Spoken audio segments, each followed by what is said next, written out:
is where my new gym is at. So my strength and conditioning.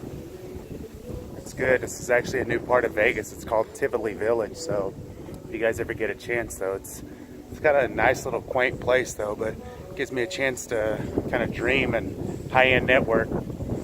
The truth is that somebody asked me, why would you go to a boutique gym? And the real reason is that when you're going to have to network around people, it might as well be around people that actually are in corporate finance or in mass tort litigation or somebody that's dealing in government stuff at a high-end level though, because the truth is nobody ever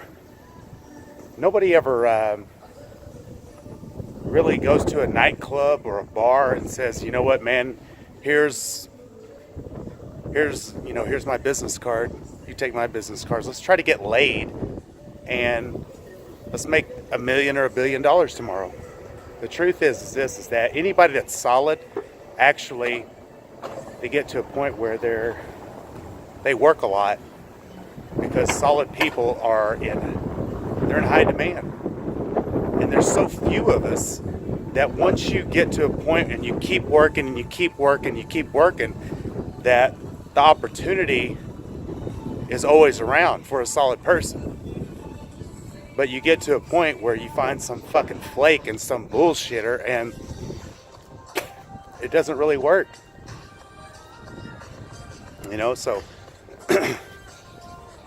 when you get to a point where you work so much that you need balance, the only place that you're going to be able to come to is to a gym, saunas, steam rooms.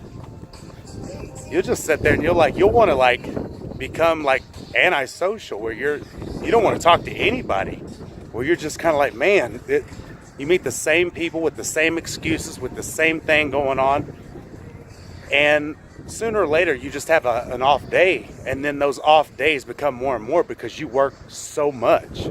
So the gyms that stay open all the time, you're going from meeting to meeting to networking though. For me, I don't have any children. I'm not married. I'm a workaholic. So I get an opportunity to not only work and network, but I also get the opportunity to be in a gym, work with some of the world's best in syndicate MMA though, and I get a chance to go to gyms that are actually really good. So do I pay a little bit more? Yeah, I do. But somebody said, would you much rather overpay for a gym, which is going to do you good, or would you much rather pay for alcohol, which is kind of like trying to pick the turd up from the clean end? And most people don't grasp that concept. They'd much rather overpay. The same people telling you not to overpay for a gym are the same people that overtip for their waitress or their waiter, and they stiff their fucking stockbroker. So there's just common sense in different things, This just happens to be mine.